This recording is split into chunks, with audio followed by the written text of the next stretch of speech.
वंदन हो विश्व विभूति दिव्य ज्योतिंदर आदर्श योग योगनिष्ठ आचार्य श्रीमद बुद्धिसागर सुरेश्वर जी गुरु महाराज ना चरण कमल में कोटि कोटि वंदन। श्री घंटागण महावीर की जय।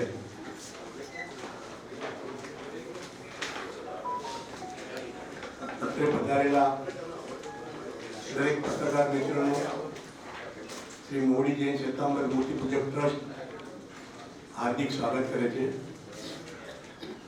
આજની આપણી આ પત્રકાર પરિષદ ધર્મ અને અધર્મ બંનેની લડાઈ છે। ધર્મ સામે અધર્મીઓ જે પ્રહાર કરી રહ્યા છે અને સૌ પહેલા જ હું આપને એટલા માટે કહું છું કે આપણું જે માધ્યમ એવું છે જે ધર્મની રક્ષા કરી શકે અને ધર્મનો ફેલાવો પણ કરી શકે, એટલે ખાસ આજે અમે આ પત્રકાર પરિષદ બોલાવી છે કે જે આક્ષેપો ખોટા વ્યક્તિઓ દુષ્કૃત્ય કરી રહ્યા છે એના ખુલાસા, અને અમને ચોક્કસ આશા છે કે દુનિયાના દરેક ખૂણે આપના માધ્યમથી આ ખુલાસા પહોંચશે એવી આશા રાખું છું। અત્યારે આપણે જે દરેક સેટ આપવામાં આવ્યો છે એમાં હું ક્રમ વાઇઝ તબક્કા વાઇઝ ડિસ્કશન કરવા માંગુ છું, જેથી કોઈ વસ્તુ એવી ના થાય કે વચ્ચે હું કંઈક કહું બીજું કંઈક સમજું। એટલે આપણે આપને જે આપ્યું છે એમાં દરેક સેટ છે આપણો કાગળોનો પુરાવા સાથે જ આપેલો છે, એટલે હું બોલતો જાઉં છું અને એની આપણે આ જોવાનું છે, તમને જોવા મળશે।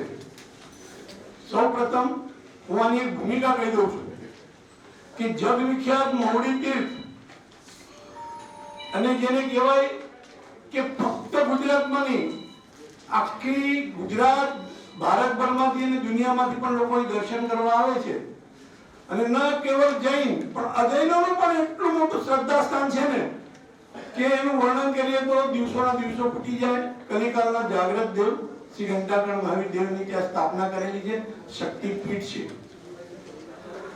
આ શક્તિપીઠનો વહીવટ લેવા માટે, આ શક્તિપીઠને અંદર ઘૂસવા માટે અનિષ્ટ તત્વો શું કરી શકે છે એની એક ભૂમિકા તમને કહું કે 2012માં અમારા ટ્રસ્ટના સભ્ય, સંઘના સભ્ય રશ્મિભાઈ બાબુલાલ મહેતા કે જેઓ ટ્રસ્ટી તરીકે હતા અને કદાચ એમના કોઈ ખરાબ કર્મનો ઉદય થયો છે, વ્યક્તિઓ બધી સારી હોય પણ ખરાબ કર્મનો ઉદય થાય ત્યારે કંઈ ખોટું કરી બેસે તો એમને ટ્રસ્ટના કોન્ટ્રાક્ટર પરથી કમિશન ખાતા અને કંઈક ખોટું કામ કરતા એ વસ્તુ અમારા ધ્યાનમાં આવતા અમે એમને પકડી પાડ્યા હતા।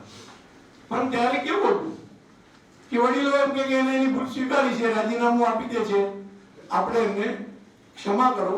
આ ક્ષમા કરવામાં જૈન ધર્મનો જે ગુણ છે ને એ આમ તો મહાન છે, પણ ઘણીવાર બહુ સહન કરવું પડે જે સાચા માણસ હોય ને એને। એ રશ્મિને રાજીનામું મૂક્યું, એની કોપી પણ આપની જોડે આપના ઓલામાં મૂકેલી છે, અને શું એને ખોટા કામ કરે એ પણ મૂકેલા છે, બધું જ।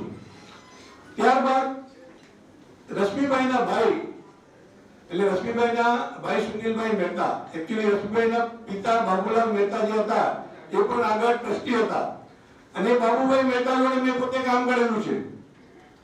ત્યારબાદ એમના છોકરો આવ્યો રશ્મિ, ત્યારે પણ મેં કામ કરેલું છે, અને હવે એનું રશ્મિભાઈને જે પકડ્યા એને રાજીનામું આપવું પડ્યું એનું વેર લેવા માટે એના નાના ભાઈ સુનિલભાઈએ 2018 જૂનમાં માણસા પોલીસ સ્ટેશનમાં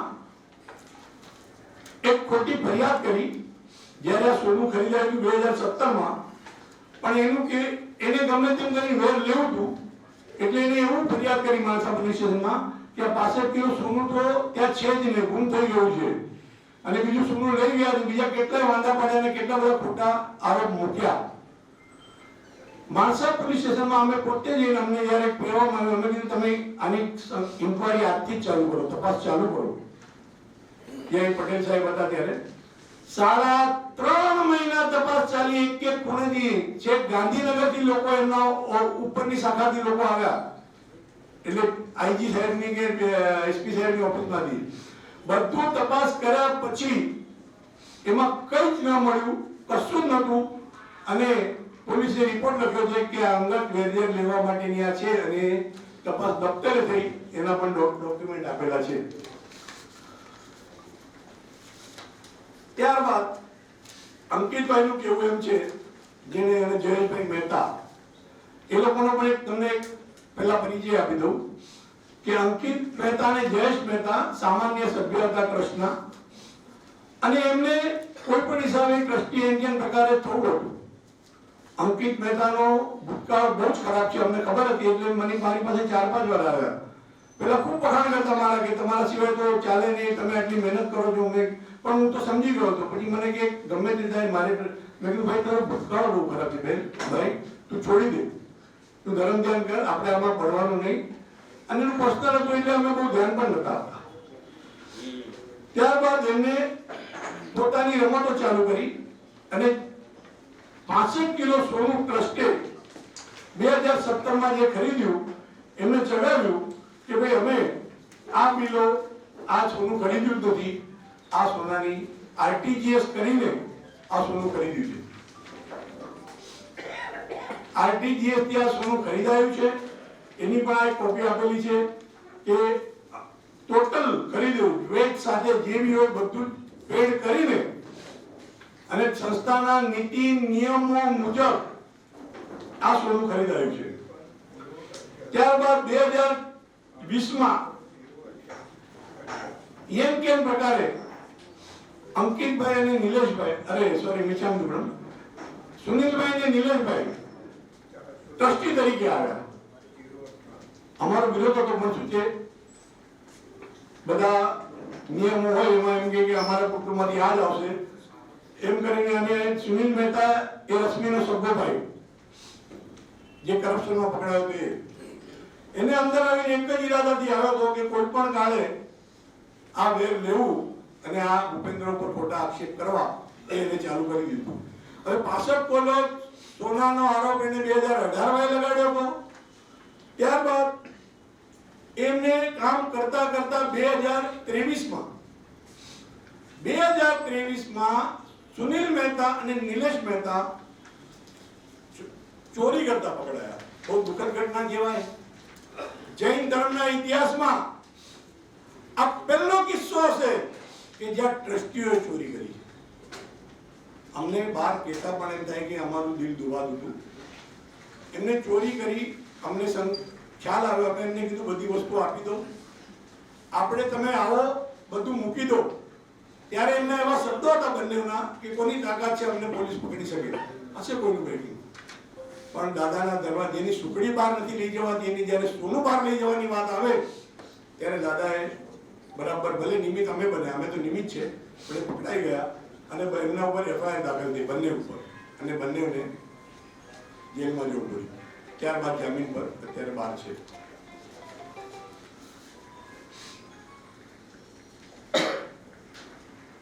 અંકિત મહેતા અને જયેશ મહેતા કહે છે કે આ સોનું 2017માં લીધું છે. 65 કિલો સોનું ગાયબ થઈ ગયું. 2024માં અમને પત્રકાર પરિષદ ભરી, એમાં 130 કિલો સોનાની ચોરીનો આરોપ કર્યો હતો. હવે 64 ને 65 પર આવી ગયા છે. એ કે જ્યાં સોનું અંદર હતું જ નહીં, બેલેન્સ શીટમાં છે જ નહીં. બેલેન્સ શીટની કોપી, સર્ટિફાઈડ કોપી સીએની, જેમાં રકમ સિક્કે લખેલી છે કે આટલા રકમનું સોનું ખરીદ ખાતું. સોના ખરીદ ખાતામાં ચોખ્ખું લખ્યું છે 19,34,14,31,500 નું સોનું. અને આ 2017ની ઓડિટેડ બેલેન્સ શીટમાં છે અને કન્ટિન્યુઅસ આવે છે. જે ભગવાનના આભૂષણ બનાવે ત્યારે આભૂષણ ખાતે જાય, બાકીનું સોનું કન્ટિન્યુઅસ થાય. એટલે એમને અત્યારે લોકોને ગેરમાર્ગ સોનું કરી આખી મીડિયાને કે બધાને જે ગેરમાર્ગે દોરી નાખ્યા અને જૈન શાસનની બદનામી કરવાની ચાલુ કરી. ફક્ત એક જ વાત કે મને ટ્રસ્ટી થવા દો. અને વચ્ચે એક જ મિનિટ કહું છું, કદાચ તમને અતિશયોક્તિ લાગશે, બાકી આ નરેન્દ્રભાઈ મોદીનું ગુજરાત સાહેબને અમે એમનામાંથી પ્રેરણા લઈએ છીએ કે ન ખાઉંગા ન ખાને દુંગા. અમે એ સિદ્ધાંત પર કોઈ બી ગમે તેટલી તાકાત લડાવશે એને અંદર નહીં આવવા દઈએ. એના બધા જ કિસ્સા અમારે નતા ખોલવા, પણ આજે ખોલવા પડે છે. આ બેલેન્સ શીટમાં ક્યારે પણ કોઈને જોવી હોય તો તમને આ કોપી મળશે, બીજી એ મળશે, બધી જ મળશે, બધું જ જોવા મળશે. હા, આ બોર્ડ તમારામાં આપેલી જ છે. હવે નવું ચલાવ્યું છે કે હાલના ટ્રસ્ટીઓ ટ્રસ્ટી છે જ નહીં. 2002 ના પ્રવીણભાઈ મહેતા, શાંતિભાઈ વોરા, 5 ટ્રસ્ટીમાંથી 3 મૃત્યુ પામ્યા હતા અને શાંતિભાઈ વોરા અને પ્રવીણભાઈ મહેતા હતા 2002 માં છેલ્લે પીટીઆર પર એમના નામ હતા. એટલે એમનું કહેવું એમ છે કે આ બધા ટ્રસ્ટીઓ દર 3 વર્ષે ટ્રસ્ટીની નિમણૂક થાય. દર 3 વર્ષે ટ્રસ્ટીની નિમણૂક કાયદા પ્રમાણે જનરલ મીટિંગમાં લઈને જનરલ મીટિંગ પ્રમાણે એની નિમણૂક થાય. 2002 માં પ્રવીણભાઈનું રાજીનામું, શાંતિભાઈ વોરા મારા પપ્પા બધાના રાજીનામા ટ્રસ્ટમાં પણ છે અને ચેરિટી કમિશનરમાં પણ છે. બાકીના અવસાન થયેલા છે. એ પછીના દર 3 વર્ષે જે ફેરફાર રિપોર્ટ ભરાયા, બધા કોઈ મોડા ભરાયા, એ બધાની કોપી પણ આપેલી છે. અને 2020 માં કોર્ટે જે આદેશ કર્યો, કોર્ટના નિયમ પ્રમાણે વિડીયોગ્રાફી સાથે એક નવા ટ્રસ્ટીઓની નિમણૂક થઈ. હવે 2002 થી લઈને 2020 સુધીના ટ્રસ્ટીઓની જે નિમણૂક થઈ, એ નિમણૂક પત્રમાં અંકિત મહેતા અને જયેશ મહેતાની ટ્રસ્ટી તરીકે અમે ટ્રસ્ટી જેની સંમતિની સહીઓ છે એ પણ કોપી તમને આપેલી છે. બીજી કોપી ડિટેલમાં જોઈએ તો પણ મળશે. 6 નંબરમાં છે, આપ જોઈ શકશો. 6 નંબર તમને જે પેડ આપી છે એમાં 6 નંબરમાં પુરાવા પણ છે. બસ એમની સહી છે, અંકિત મહેતા, જયેશ મહેતા, કે આ લોકોની ટ્રસ્ટીમાં અમારી સંમતિ છે. એટલે એક નાનું લોજિક સમજવાનું છે કે માણસ સત્તાની લાલસામાં કેટલી નીચી હદ પ્રમાણે જઈ શકે છે કે કેટલું ખોટું બોલી શકે છે સત્તાની લાલસા માટે. અને એને ચાલુ કર્યું કે સોનું ચોરાઈ ગયું, ટ્રસ્ટીઓ ચોર છે ને આમ છે ને તેમ છે ને. હમણાં પત્રકાર પરિષદમાં કહે છે કે 64 કિલો સોનું 1 કિલો નીકળ્યું. લેબોરેટરી રિપોર્ટ છે મારી પાસે, લેબોરેટરી ટેસ્ટિંગ રિપોર્ટ છે. મારે એટલું જ પૂછવું છે કે લેબોરેટરીમાં ગુણવત્તાની ચકાસણી થાય ત્યારે વજનની ચકાસણી મેં જોઈ નથી. કે 64 કિલો વસ્તુ આપે કે 1 કિલો નીકળી, એ લેબોરેટરીમાં કેવી રીતે? અને કયું 64 કિલો કઈ લે? હજી એક પણ રિપોર્ટ એને સંસ્થામાં આપ્યો નથી. કોઈ પત્રકાર પરિષદ લેબોરેટરી રિપોર્ટ આપ્યો કે આ લેબોરેટરી રિપોર્ટ છે કરીને. પણ ગમે તે બોલી દેવું, ગમે તે કરવું. કારણ કે એનો ગુનાહિત ઇતિહાસ જ્યારે તમે સાંભળશો ને ત્યારે હું અભિમાન નથી કરતો, બાકી તમારા બધાના રૂવાટા ઉભા થઈ જશે કે આવી વ્યક્તિઓ છૂટું ફરી રહી છે ગુજરાતમાં. તમને એમ થશે કે આવી વ્યક્તિઓ ગુજરાત શું કોઈ પણ ક્ષેત્રે ન હોવા જોઈએ. એટલો ખરાબ ગુનાહિત ઇતિહાસ છે આ માણસનો. અને બધી જ જગ્યાએ કોઈ પણ થાય, કઈ પણ આડેધડ સ્ટેટમેન્ટ કરવાના. 130 કિલો સોનું ચોરી ગયા, લઈ ગયા, હવે 64 પર આવ્યા. 64 કિલોનું 1 કિલો નીકળ્યું. ક્યાંથી નીકળ્યું?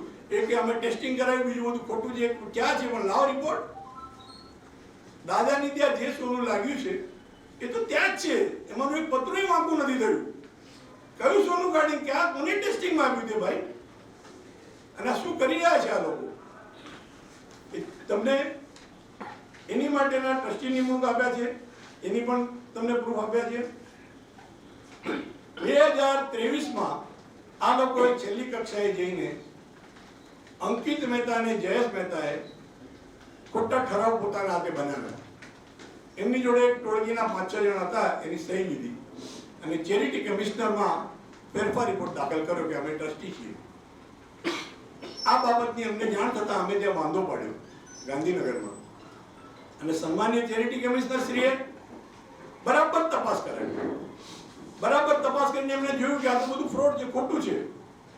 2024 આ પણ જોઈ લો, એમને દાખલ કરેલો ફેરફાર રિપોર્ટ અને નામંજૂર કરેલું આ પાનું કે નામંજૂર જ્યારે કર્યું એનો હુકમ 2024 ઓક્ટોબર 10 માં કર્યો હતો અને 24 માં એનો ફેરફાર રિપોર્ટ નામંજૂર થયો કે તમે ખોટા કારણોથી ફેરફાર રિપોર્ટ દાખલ કર્યો. હવે એમની પાસે કોઈ શસ્ત્ર જ નહીં રહ્યું. એમને એમ થયું કે આ તો પહેલા એમ એક હતું કે ચેરિટી કમિશનરમાં અને એની ભાવના એવી જ કે હું ગમે તેને પહોંચી વળું, ગમે તે કરી શકું. પણ એવું નથી હોતું. સરકારી અધિકારીઓ પણ એના નિયમમાં હોય છે અને ખોટા કામમાં ધાર્મિક એમાં કોઈને કોઈ કઈ સહાય કરે જ નહીં. અને એ પરિસ્થિતિ આવી કે એનો ચેરિટી કમિશનર રિપોર્ટ નકારવો પડ્યો. હવે મુખ્ય વસ્તુ છે કે અંકિત મહેતા અને એમના ધર્મપત્ની, અમારે કોઈનું નામ ન લેવું જોઈએ, મિચ્છામી દુક્કડમ, કોઈના ધર્મપત્ની વિશે અમારે કંઈ કહેવાનો હક નથી અને બોલાય પણ નહીં. પણ અંકિત મહેતાના જે સ્કેન્ડલો છે એ બધામાં તમે નેટ પર જુઓ ને એમના ધર્મપત્નીનું નામ જોડે આવે છે ને આવે છે. હવે અમારે ક્યાંક પ્રૂફ મૂકવો હોય કોર્ટમાં તો એ કાગળ તો મૂકવા જ પડે. અને બધામાં અંકિત મહેતાની જોડે ભાવેશશ્રી દાવડાનું નામ આવે છે. એ ભાવેશશ્રીબેન દાવડા એમના ધર્મપત્ની છે અને દરેક વસ્તુમાં એ એમની જોડે હોય છે. એમના ઉપર 27/7/2020 એફઆઈઆર દાખલ થઈ. એ જેટલા ગુના છે બધા જ એમાં લખેલા છે અને પાસાના ગુના હેઠળ 19 મહિના જેલ કાપ્યા છે આ માણસ. 19 મહિના પાસાના ગુના હેઠળ. અને એમના વાઇફ પણ જેલમાં હતા. એમના પર ઓછામાં ઓછા અત્યારે 10 થી 12 કેસો ચાલી રહ્યા છે. લગભગ 100 કરોડના કેસો સરકાર જોડે ચીટિંગ કરેલા છે. એને પોતાનું નામ અંકિતમાંથી નંદીશ કર્યું, રાજેશ કર્યું, પોતાના પિતાજીનું નામ શ્રેણિકભાઈ હતું એમાંથી એને શિરીષભાઈ કર્યું. અને એક કેસ તો એવો બન્યો છે કે એક જેલમાં એને પોતાનું આઈડી પોતાનું નામ બદલીને મેહુલ વાઘેલા કરીને આપ્યું રાજકોટની જેલમાં. આટલા કૌભાંડ કરીને આ માણસને એક જ નજર હતી કે મોડીમાં અંદર ઘૂસવું અને પ્રભુના ઘરેણા હોય કે કેસ હોય આ બધું પચાવવા. કારણ કે શું છે ઓલા આગળ બે ચોરી કરી ગયા ને એને જો સોનામાં હાથ નાખીને ચોરી કરીને પકડાયા. ત્યાં આ માણસ એટલો બધો બિલિંડર છે કે સોનાનો હાર પડ્યો તો ડુપ્લિકેટ એકવાર પિત્તળનો બનાવી લે, ફોટો પાડે, એ હાર ત્યાં મૂકીને સોનાનો લઈ જાય. એટલો માસ્ટર માઇન્ડ છે આને. જેથી કોઈને ખ્યાલ એને એમ કે ટ્રસ્ટી બનું તો મને આ સત્તા મળી જાય, ચાવી રાખવા મળે અને આ બધું કરે. પણ એટલું સહેલું કોઈ જગ્યાએ હોતું નથી. ક્યાંય અમારા નિયમ છે કે 4 ટ્રસ્ટીઓ તો 2 ટ્રસ્ટી હાજરી હોય તો જ ખોલાય અને સ્ટાફના 3 માણસ હોય. અને 8 ટ્રસ્ટીઓ તો 4 ટ્રસ્ટી હોય અને તિજોરીમાં 3 ચાવી અલગ અલગ હોય. 3 જણ ભેગા થાય તો તિજોરી ખુલે. આ બધી વસ્તુ જ્યારે એને જોઈ પણ એની લાલસા એટલી બધી વધી ગઈ હતી કે કંઈ પણ નીચલા સ્તરનું કામ કરવા તૈયાર થઈ ગયો. અને છેલ્લે એનું કંઈ ન ચાલ્યું એટલે એને બધી જ ટ્રસ્ટની બદનામી કરવાની ચાલુ કરી. પાસાના ગુના હેઠળ તો હજી આ 19 મહિના જેલ કાપી છે. સ્ટેટ બેંક ઓફ ઇન્ડિયા છે, બીજી જેલો છે, બીજી કેટલી પ્રાઇવેટ પાર્ટીઓ છે, કોકના પૈસા લઈને આવ્યો છે. આવા તો કેટલાય કેસો એના ઉપર ચાલે છે અને ભાગતો ફરીને એ આ બધા જ કામ કરી રહ્યો છે. હવે એમના અને એમના ધર્મપત્નીના ગુનાઓ ખાલી એક નાની ક્લિપમાં જોઈ લો. Video clip.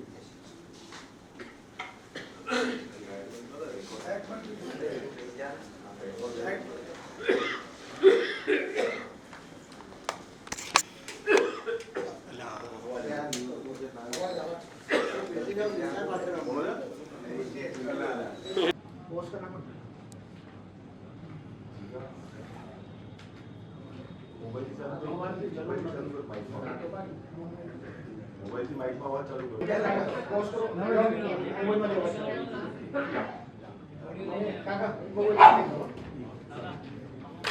શરિયામાં પોલીસે દરોડા પાડ્યા છે. 3 જિલ્લાની પોલીસના એક સાથે દરોડા છે.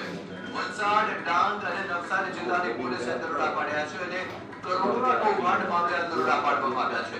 સરકારી આવાસ અને શૌચાલયમાં કૌભાંડ આચરવામાં આવ્યું અને કૌભાંડમાં એનજીઓની સંડોવણી પણ સામે આવી છે.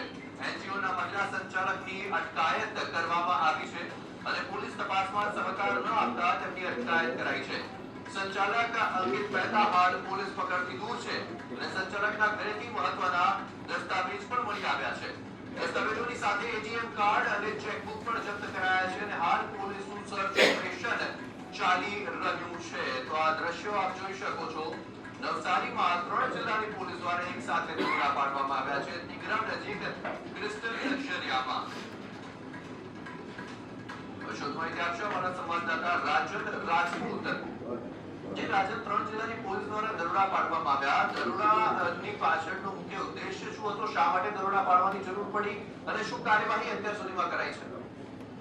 जी जी बिल्कुल जैसे आपने जણાવ્યું તો નવસારી શહેરનો જે આ વિસ્તાર છે દીકરાની અંદર ક્રિસ્ટલ એરિયા ત્યાં હાલ 3 જિલ્લાની પોલીસોએ એક સાથે મળીને દરોડા પાડ્યા છે. 3 જિલ્લાની પોલીસની વિગત વિશેષમાં આપણને વાત કરું તો નવસારી જિલ્લો, ડાંગ જિલ્લો અને વલસાડ જિલ્લાની પોલીસ એસપી, એસઓજી સહિતના પોલીસ કર્મચારીઓ અને અધિકારીઓ અહીં મોજૂદ છે અને હાલ આ જે ક્રિસ્ટલ એપાર્ટમેન્ટ છે તેના પહેલા માળે રહેતા એનજીઓ સંચાલક અંકિત મહેતા અને તેમના પત્ની ભાવેશભાઈ દાવડા જે છે એમના ઘરે હાલ સર્ચ ઓપરેશન ચાલી રહ્યું છે. સર્ચ ઓપરેશનમાં મુખ્ય બાબત આપને જણાવું તો આ જે એનજીઓ સંચાલક પતિ પત્ની છે તેમના દ્વારા શૌચાલય અને આવાસ યોજનાની અંદર ખૂબ જ મોટા કૌભાંડ કરાયા હોવાની બાબતને લઈને ડાંગ પોલીસ અને વલસાડ પોલીસે સ્થાનિક નવસારીની પોલીસને સાથે રાખીને આ સમગ્ર કામગીરી હાથ ધરી છે.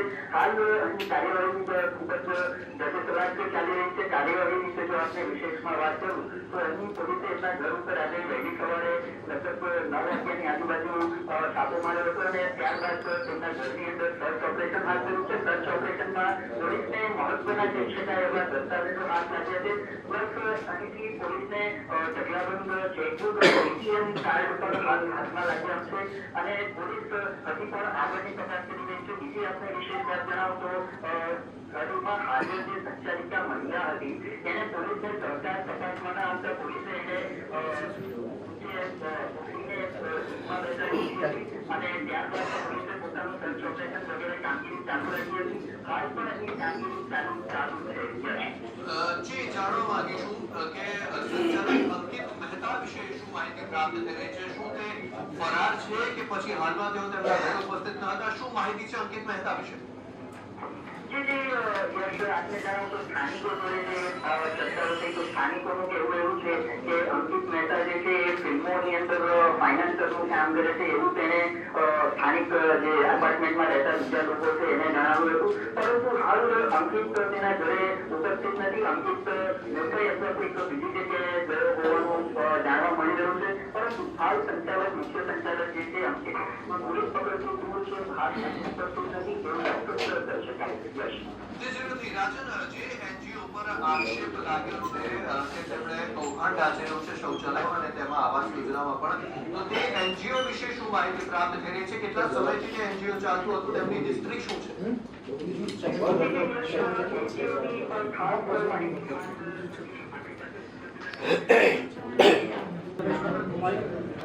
આ અગાઉ બધાએ ચલાવેલું જ છે એટલે આ એક બુક ત્યારબાદ 2023 ડિસેમ્બરમાં અને 2024માં એમને ટ્રસ્ટ વિરુદ્ધ ખોટી પીઆઈએલ દાખલ કરી. જયેશ મહેતાને એમને પીઆઈએલ એમની રિજેક્ટ થઈ કારણ કે સંપૂર્ણ ખોટું હતું અને ત્યાંથી હાઈકોર્ટે કીધું go to charity commissioner, if you have any problem contact charity commissioner. અને એ પ્રમાણે એમને એમ કે પીઆઈએલ દાખલ કરે એટલે આ બધું થઈ જાય, પણ કાયદા પ્રમાણે વ્યવસ્થિત રીતે એમને નકારવામાં આવ્યું. અને આ બંનેનું એ સિવાયના જે કૌભાંડો કર્યા હતા અને ટ્રસ્ટ વિરુદ્ધ જે પ્રવૃત્તિઓ કરી એ બધી દેખાઈ આવતા 2024માં જનરલ મીટિંગ ભરાઈ અને જનરલ મીટિંગમાં આ બંનેનું ટ્રસ્ટી પદ મૂળથી રદ કરવામાં આવ્યું. સભ્યપદ ટ્રસ્ટી તો હતા જ નહીં, એમનું સભ્યપદ મૂળથી રદ કરવામાં આવ્યું. કારણ કે એમને જે ચેરિટી કમિશનર એમને જે લાસ્ટ યર પ્રેસ કોન્ફરન્સ બોલાવી હતી એમાં એમની જોડે બીજા જે 7-8 જણ હતા ટોળકીમાં એ બધાને બેસાડીને કરી હતી. એ બધું ખોટું હતું એટલે બાકીના અમુક પણ અને આ બંનેનું તો સભ્યપદ મૂળથી રદ કરીને આ જીવન માટે રદ કરેલું છે. અને આ વખતે જે એમને પ્રેસ કોન્ફરન્સ બોલાવી ને હમણાં અઠવાડિયા પહેલા એમાં 2 એકલા જ હતા, બીજા બધા જતા રહ્યા. કારણ કે બધાનો એનો અનુભવ થઈ ગયો કે આ કોણ છે. બંને એકલા જ બેઠા અને પાછળ બોર્ડ મારે છે કે આ જીવન સભ્ય અને જૈન શાસનના અગ્રગણીઓ. અકોને મોકો 2 એકલા જ હતા, બીજું કોઈ જ નહોતું. અંકિત મહેતાએ પોતાની જાતને બહાર હું ટ્રસ્ટી છું, હું મોડીનો સર્વેસર્વા છું એવી બહુ જગ્યાએ ઓળખ આપે અને બહુ ચીટિંગ કરવાની કોશિશ કરી છે. મુંબઈમાં એક પાર્ટીનો અમને લેટર આવ્યો, ફોન આવ્યો કે ભાઈ આવી રીતે અંકિત મહેતા ટ્રસ્ટી કરીને બહુ મારી જે ધક્કા ખાતા ને તમારી 150મી ગુરુ જયંતિ આવે છે, જન્મ જયંતિ, એમાં સિક્કા બનાવવાના છે. એને પછી ખબર પડી આ તો ટ્રસ્ટી તરીકે ઇન્ટ્રોડ્યુસ થઈ ગયો તો મીટિંગો કરી અને બોલવામાં મોટી મોટી વાતો કરે, આ છે આમ છે તેમ છે બધું. અને ત્યાંથી અમારે સિક્કા બનાવવા સેમ્પલ બનાવ્યા સોનાના સિક્કા અને ચાંદીના 30 ગ્રામ સોનાના સિક્કાના સેમ્પલ લીધા અલગ અલગ અને 511 ગ્રામ ચાંદીના. એ ભાઈ નતા આપતા કે બસ અમારા મોટા ગુરુજી છે એમને બતાવવાના છે, ફાઇનલ થાય એટલે મોટો ઓર્ડર તમને આવશે અને બધું જ કામ થશે અને અમારે આખા જગતમાં ગુરુનું નામ કરવાનું છે, બહુ લોકોની ડિમાન્ડ છે, એમ કરીને એને આ બધું દુષ્કૃત્ય કર્યું અને ત્યાં સિક્કા લઈ આવ્યા. એ ભાઈ કે છે અમારું પણ દુર્ભાગ્ય કે અમે બીજે તપાસ ન કરી, ડાયરેક્ટ મોડીમાં તપાસ કરવાની હતી. એની જોડે આવી બધી વાતો કરીને એને અમને પહોંચાડ્યા. પછી કે સિક્કા, મેં સિક્કા કેવી રીતે આપ્યા તમે? તો કે એ તો કે હું બહારગામ રહું છું, મારે તો એડવોકેટ છું, અહીં દોડવું પડે ત્યાં દોડવું પડે, પણ મારી ઓફિસનો સ્ટાફ લેવા આવશે, તમે એને આપી દેજો, પછી હું તમને 3 દિવસમાં ગુરુજીને દેખાડીને પાછા આપું છું. આ એમનો સ્ટાફ લેવા આવ્યો. સ્ટાફ જુઓ કોણ છે.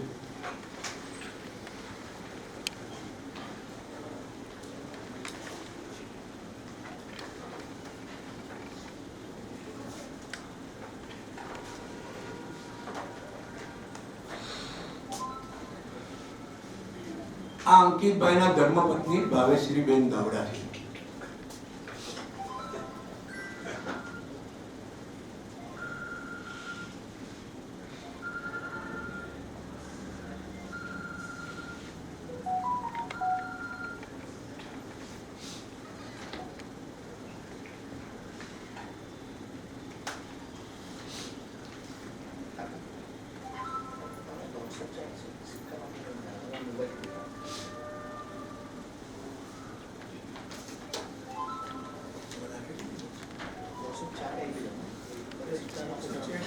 મોબાઈલ થી દેખાડો.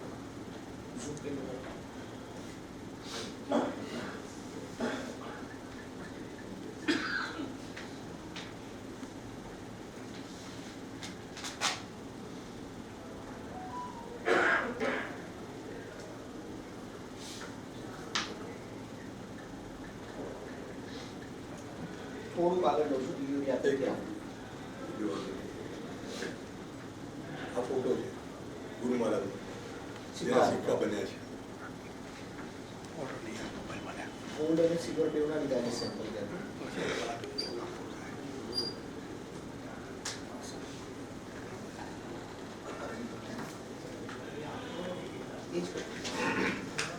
આ એમના ધર્મપત્ની છે ભાવેશીબેન દાવડા. એમને એમ કે એમની સ્ટાફનો કોઈ છે વ્યક્તિ. આ જો આ કોઈન હાથથી આપશે.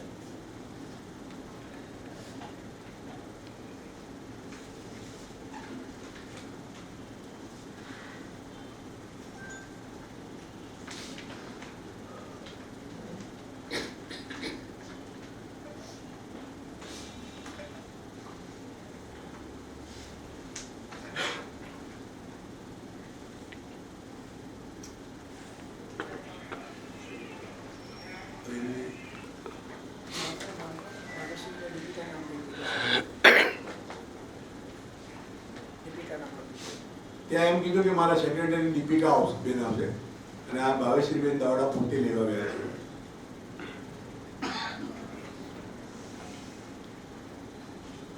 એ પાર્ટીએ જ્યારે જ્યારે એમને ફોન કર્યો કે તમે સેમ્પલ આપી નથી ગયા, આમ તેમ, તમે બહુ ખોટું કર્યું, આ તે, જસ્ટ સાયલેન્ટ.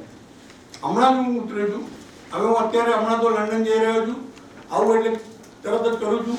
હમણાં હું દુબઈથી નીકળ્યો છું, સાંજે દિલ્હી ઉતરીશ, કામ પતાવીને કાલે આવું છું અને તમને કાલે બધું આપી દઉં. આ વોટ્સએપ ચેટ, આ બધું વોટ્સએપ ચેટ છે, એમાં પણ આ બધું આપેલું.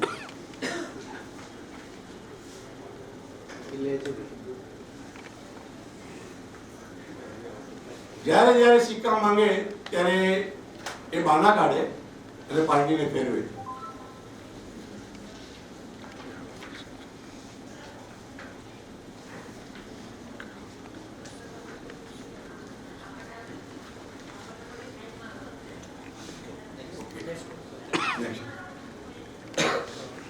ત્યારબાદ અંકિત મહેતા અને જયેશ મહેતાને કોઈ પણ કાળે ગમે તેમ કરીને, એટલે મને ભૂપેન્દ્ર વોરાને ગમે તેમ કરીને બહાર કાઢવો, કોઈ પણ ખોટા આરોપમાં ફસાવા સુધી મને ઘણી ધમકી આપી ચૂક્યો છે કે તમને એવી જગ્યાએ લઈ જઈશ તે ખબર નહીં પડે. મેં કોઈ ચિંતા નહીં કર, દાદા બેઠા છે ને મારા કર્મમાં કદાચ લખાયેલું છે તો એ લખાયેલું છે, શું મોટી વાત છે?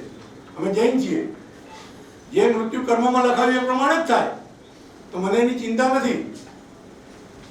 સન્માન્ય ચેરિટી કમિશનર શ્રી હમણાં ગયા મહિનાની વાત છે, બેનની સામે અમદાવાદમાં ને ઉપર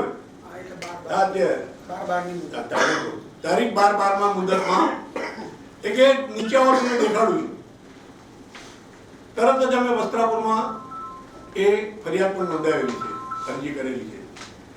એ જ પ્રમાણે એના 5-6 મહિના પહેલા કોકને લઈને આવીને ભાવેશ્રીબેન આમને ટોચઅપ કરતા હતા, ગમે તેમ કરી. અને કોઈ હાઈટ બોડી વાળો માણસ હતો અને દાદાગીરી કરવાની કોશિશ કરી. એ દિવસે પણ અમે વસ્ત્રાપુરમાં લખાવેલી છે ફરિયાદ, અરજી લખાવેલી છે. અને જ્યારે જ્યારે અમને ધમકીઓ આપી છે, જેમ તેમ વર્તન કરેલું છે, ત્યારે બધાની ફરિયાદ અમે માણસા પોલીસ સ્ટેશનમાં પણ લખાવેલી છે. અને સન્માનીય ભૂપેન્દ્રભાઈ પટેલની ઓફિસમાં, સન્માનીય હર્ષભાઈ સંઘવીની ઓફિસમાં અને સન્માનીય ઋષિકેશભાઈ પટેલ જે હમણાં ગયા વર્ષે આ ત્રણેયની ઓફિસમાં અમે આના નામની લેટર આપેલો છે કે આ વ્યક્તિ શું કરી રહી છે. અને આવી રીતે એ બધાને ધમકી આપીને આ કામ કરે. અને કોઈ પણ હિસાબે કાં તો મને કે તને તો જીવત નહીં તો મારી નાખીશ, એ નહીં ભાઈ. મને છેલ્લા શું કરી રહ્યા છે આની આગળ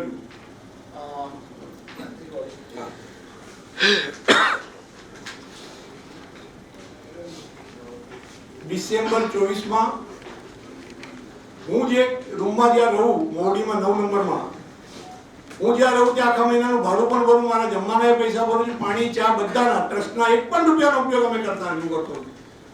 દરેક પૈસા ભરી દેવાના, પણ મારી રૂમ ફિક્સ હોય છે, હું ન હોઉં તો ભાડું ભરી દેવાનું.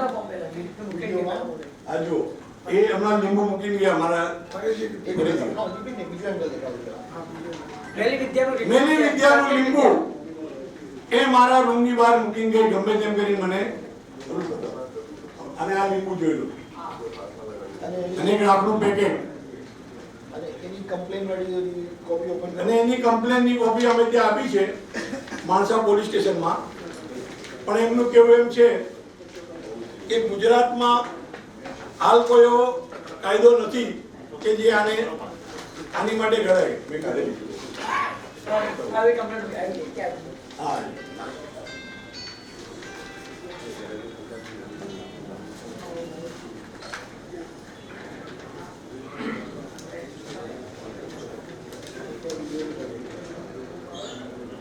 અમે બધે ફરિયાદ આપી છે. આની ફરિયાદ પણ અમે સચિવાલયમાં આપેલી છે. માણસા પોલીસ સ્ટેશનથી એની ટીમ આવી અને જોયું કે આ તાંત્રિક વિદ્યા કરેલી છે, પણ કે ગુજરાતમાં આવો કોઈ કાયદો નથી કે એની ધરપકડ થઈ શકે, કહી શકે. મહારાષ્ટ્ર અને આંધ્રમાં બધે છે.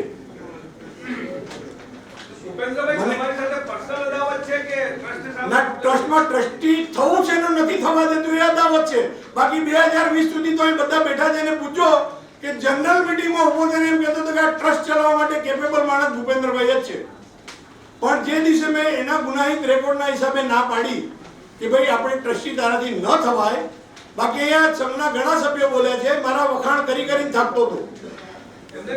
ભૂપેન્દ્રભાઈ જ્યારે બે સભ્યો નથી તો એ ધુરંધરોને આત્મવિશ્વાસ ક્યાંથી કોણ આપે છે? જો એ હવે એને ક્યાંથી બળ મળતું હશે ને એ જાણે. પણ આને આ છેલ્લી કક્ષાની વ્યક્તિ છે કે જે ગમે તે એમ કેમ પ્રકારે, કારણ કે એને સુધી એને આ બધી આવડત ભાવટ છે, જેને દરેક આપણી જાત મનુષ્યની, પણ મનુષ્યમાં એક જાત એવી હોય જે દરેક હિન્દુ, મુસ્લિમ, શીખ, ઈસાઈ બધામાં હોય.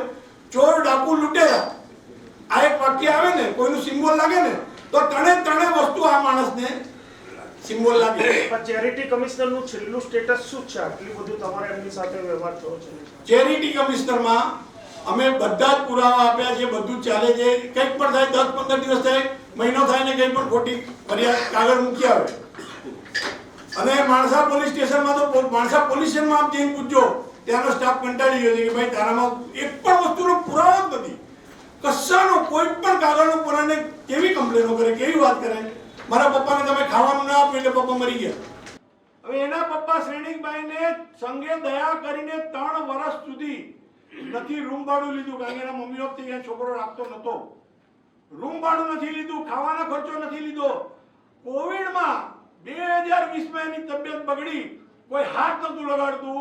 હું કોઈ અભિમાનની ભાષા નથી બોલતી, બાકી મોવડીનો સ્ટાફ અહીં હાજર છે. મેં પોતે માણસોને બોલાવીને ચીકો ગાડી બોલાવીને એમને હિંમતનગર ટ્રાન્સફર કરાવ્યા, એક માનવતાની દ્રષ્ટિએ કે નહીં આપણો ભાઈ છે. અમારી ત્યાં ટ્રસ્ટીના અમારા ગામના જે મેમ્બર હોય, ફેમિલી મેમ્બર, એ લોકો ત્યાં ટ્રસ્ટી થઈ શકે ને વર્ષોથી એ પરંપરા છે. આ મોવડીના હતા બંને. એના પપ્પા અને માણસામાં કે મને હું ગયો એટલે મને આમ કર્યું. હું તમને એક દાખલો આપું, માણસા જઈને તપાસ કરજો. પ્રજાપતિ પીઆઈ હતા, પ્રજાપતિ. આજથી 5-6 વર્ષ થયા. કાળી ચૌદસમાં બંદોબસ્તમાં પોતે હતા અને એ બંદોબસ્તમાં એ ઊભા હતા. સન્માનીય આપણા જાડેજા સાહેબ બી હતા, એક્સ હોમ મિનિસ્ટર. બધા બેઠા ત્યાં ઊભા હતા. પબ્લિકે બૂમ મારી, ભાઈ બેસી જાઓ, બેસી જાઓ. મેં એમને કહ્યું સાહેબ તમે ત્યાં બેસી જાઓ. બહાર હતા પબ્લિક, ને બેસી ગયા ત્યાં. એમને સાંજે જઈને એવી કમ્પ્લેન લખાવી અંકિતે, અમારા ધર્મની લાગણી દુભાઈ છે, અમારા જૈન ધર્મમાં ઓહાકાર થઈ ગયો, આ માણસે આમ કર્યું તેમ કર્યું. કારણ કે કોઈક બીજી જગ્યાએ એને કંઈ સાથ નતો આપ્યો પ્રજાપતિ સાહેબ, એટલે એના વિરુદ્ધ ત્યાં ફરિયાદ આપી દીધી, અરજી આપી દીધી. પછી અમારું સ્ટેટમેન્ટ લીધું પોલીસે. આવા કોઈ પણ કામ કરે. સોનાની કોઈ પણ ચોરી થઈ છે ખરી આ મંદિરમાં?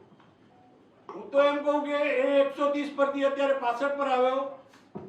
અત્યારે તમારી બધાની સામે છાતી ટોકીને કહું છું, કિલો તો છોડી દો, 100 ગ્રામ 10 ગ્રામ છોડી દો, 1 ગ્રામ भी છોડી દો, 0.001 પણ જો ચોરી સાબિત કરી આપે તો ભૂપેન્દ્ર વોરા મોવડીમાં ફાંસી લેવા તૈયાર છે. ફાંસી. અને તમને બધાને લાઈવ કહું છું, ફાંસી લેવા. ફક્ત એક જ દુઃખ થાય છે, દુઃખ એક જ થાય છે. સાહેબ, એક તમારી પર વ્યક્તિગત આક્ષેપ લગાવ્યો કે આપણે આપની સગી બેન સાથે લગ્ન કર્યા છે, મંડપમાંથી આ પૂછાયા હતા, એમાં સત્ય કેટલું છે? આ કેટલો નીચ કક્ષાનો માણસ છે. તમે હિન્દુ છો, જૈન છો, આપણા ધર્મમાં હું ક્યાંય હોય, પણ એટલો નીચ કક્ષાનો માણસ છે કે બધું જ કરી શકે. એમને પણ આ સામાજિક કે આટલા ગંભીર અને કલંકિત આક્ષેપ કહેવાય કોઈ પણ સમાજ માટે, એ સાચું છે કે કેમ? કેવી રીતે બને? તમે પોતા તમારી જાતને પૂછો અરીસામાં. તમે પ્રશ્ન પૂછો છો, તમારે અરીસામાં પૂછો કે તમે તમારી બેન જોડે આવું કરો. તો આપે બદનક્ષીનો દાવો કેવો? બદનક્ષીનો દાવો તૈયાર થઈ ગયો છે. ડિપેન્ડન્ટ મેટર તૈયાર થઈ ગઈ છે, એ પણ હું તમને દેખાડું છું.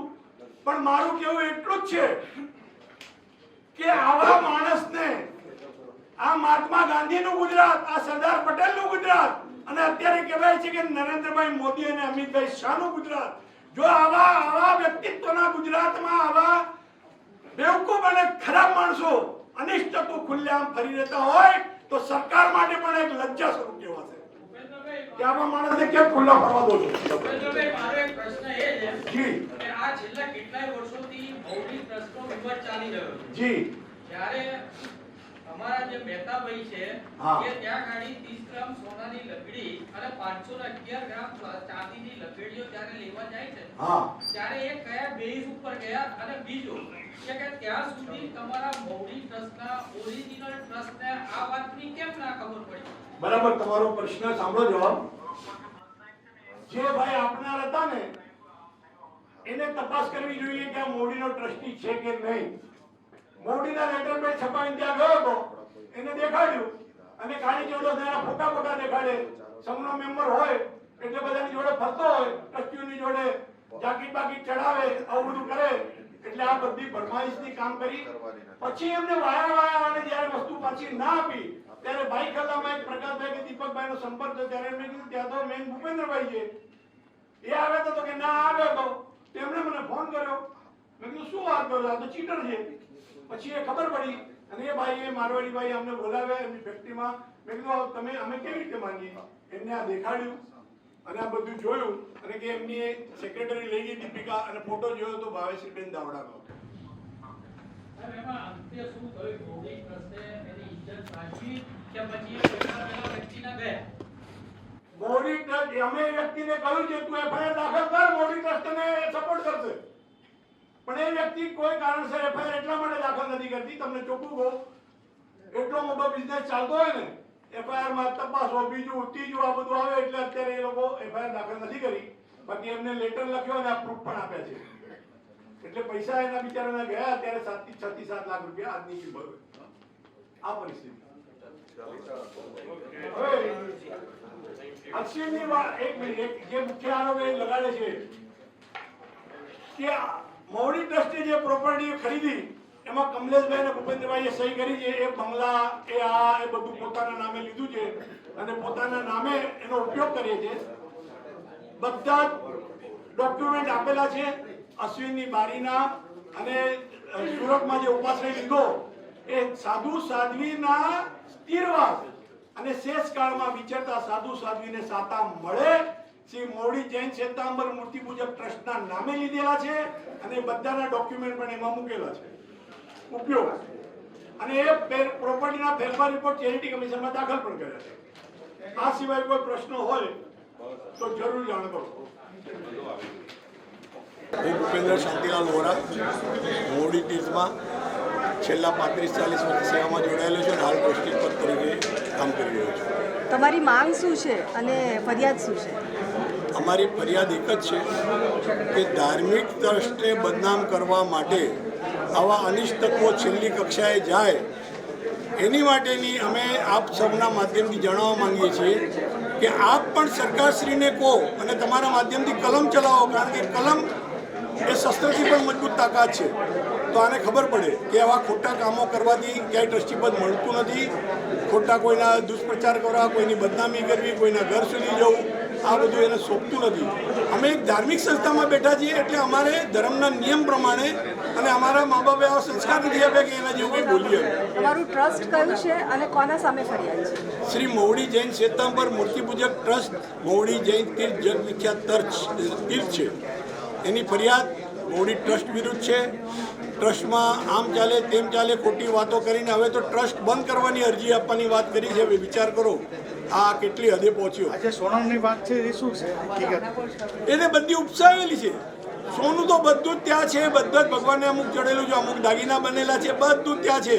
ગમે ત્યારે તમારે બેલેન્સ શીટમાં જોવું હોય તો અત્યારે બેલેન્સ શીટ દેખાડી, બીજી બેલેન્સ શીટ જોવી તો એ સરકારના કાયદા મુજબ CA સર્ટિફાઈડ ઓડિટ રિપોર્ટ પ્રમાણે જ બધું થાય છે. અને આ એક દરેક સંસ્થામાં અમારી ત્યાં એક પણ રોકડાનો વ્યવહાર થતો નથી. ચાહે વેટ 5% હતો કે અત્યારે GST 18% હોય, પૂરેપૂરા પૈસા ભરીને જ પેમેન્ટ બિલ લેવાનું અને પૈસા કુલ ચૂકવવાના. ફરિયાદ કેટલી છે તમારી? અમારી ઉપર એને એ તો વારે કંઈ ને કંઈ પોલીસ સ્ટેશનમાં ફરિયાદ કરી આવે. કુલ ફરિયાદ એને એમ કે જે 20-25 બોલે છે, પણ 10-15 એને કંઈ ફરિયાદ નાખી હશે. એમાંથી પોલીસ સ્ટેશને 10ના તો અમને 10-12ના તો NOC દેખાડી દીધા છે, આપી દીધું છે એમને. બધું દફતરે થઈ ગયું કરી, કંઈ જ નથી એમાં એમ. હવે ચેરિટી કમિશનર શું કહે છે? ચેરિટી કમિશનર છેલ્લા ઓર્ડર આપવાના તબક્કામાં છે, પણ ચેરિટી કમિશનરને પણ એવું ગૂંચો અને એને ફેરવવાની કોશિશ કરે છે. હવે એને એવી અરજી કરી છે કે અમને ગાંધીનગર ચેરિટી કમિશનમાં નથી જોઈતું, અમારો કેસ બીજે લઈ જાઓ, તેથી લંબાય.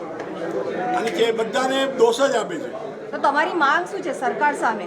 અમારી સરકાર સામે એક જ માંગ છે કે આવા અનિષ્ટ તત્વોને ફક્ત અમારા તીર્થના માટે નહીં, પણ આ અનિષ્ટ તત્વો બીજા કોઈ પણ ધાર્મિક તીર્થોમાં અથવા કોઈ ટ્રસ્ટોમાં કોઈ ફ્રોડ કરીને ચોરીઓ ન કરે તો આની ધરપકડ કરીને કાયમ માટે એને જેલમાં નાખી દે. સોશિયલ મીડિયામાં સોનાની ચોરી ધરાવે છે, ટોટલ ગુનાહિત ઇતિહાસ ધરાવે છે. એવું છે, તમને દેખાડ્યું ને અંકિતભાઈ? આ બાજુ જો હાજી. તમારી પાસે બધા પ્રૂફ છે અને આ બધું છે, તો આટલા વર્ષ કેમ લાગ્યા? કેટલા વર્ષ? હમણાં તો એને ચાલુ કર્યું અને અમે બધા જ પ્રૂફ આપતા જ રહ્યા છીએ. પણ પેલો વિડીયો 2017 નો હતો. એ તો એના ગુનાહિત રેકોર્ડ પછી જ્યારે એને આ બધું કાઢ્યું ત્યારે એના ગુનાહિત રેકોર્ડ જોયા ને. જ્યાં સુધી નોર્મલ હતો અમારે શા માટે કોઈનામાં જોવું પડે? પણ જ્યારે કોઈની પાસ્ટ હિસ્ટ્રી હોય ત્યારે એને કેવી રીતે ધાર્મિક સંસ્થામાં લેવાય? એટલે તમારી ફરિયાદ હવે એના વાઇફ તરફ પણ છે અને બેયની છે? બંને જે દુષ્કૃત્યો કરે છે મને મારી નાખવા માટે અથવા ટ્રસ્ટીઓને હેરાન કરવા માટે, મારવા માટે, એની સામે ચોક્કસ ફરિયાદ તો થાય જ નહીં. કેમ ન થાય? Okay, thank you.